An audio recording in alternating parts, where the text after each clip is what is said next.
The universe is an enigma that must be solved. It is a mathematical, scientific object. The DNA of the universe, when deciphered, gives us the physical constants and the laws that govern it. For example, the formula E equals mc squared corresponds to the resolution of part of this genome.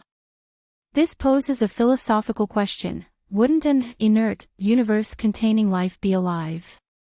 We are inside a huge enigma that we must solve. The universe is the cradle of the gods.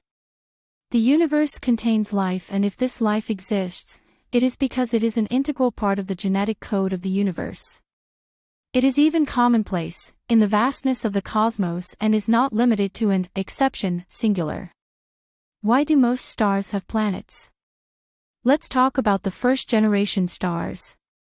They represent the accretion of the first simple atoms, then, through fusion, the production of new atoms will take place, up to iron. Certain stars, the supernovae, will be able to manufacture heavier atoms within them, then, during gigantic explosions, will disseminate them in the universe in the form of a cloud. It is these clouds that will interest us. They are magnificent when we observe them through a telescope. These hot clouds initially will cool down, then under the effect of gravity will condense. And the uneven distribution of matter will create a celestial body, gas giants, telluric planets, debris, asteroids, comets, etc.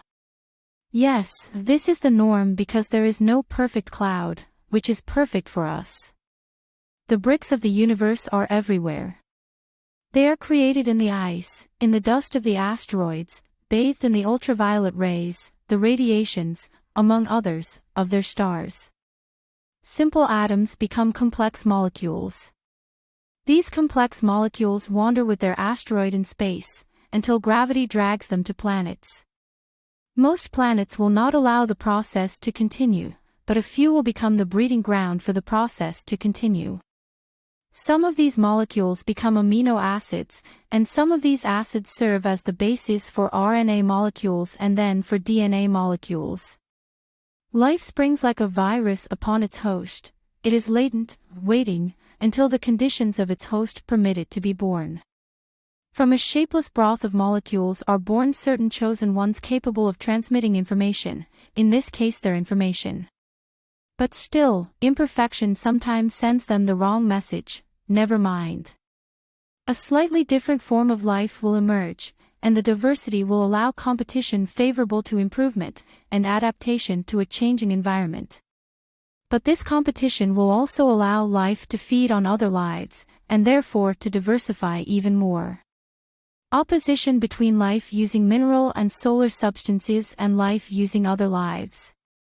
Life has been distributed all over our solar system, and it's such evidence that we're looking for it on Mars. It may also be present on certain satellites, Europe, and may have been on Venus. We often forget that we represent ourselves on a short time scale. The Earth was a ball of fire, then a ball of water, a ball of ice. Maybe Venus will welcome life in 1 million years, 1 billion years. Or the life it sheltered caused a runaway climate that was fatal to it.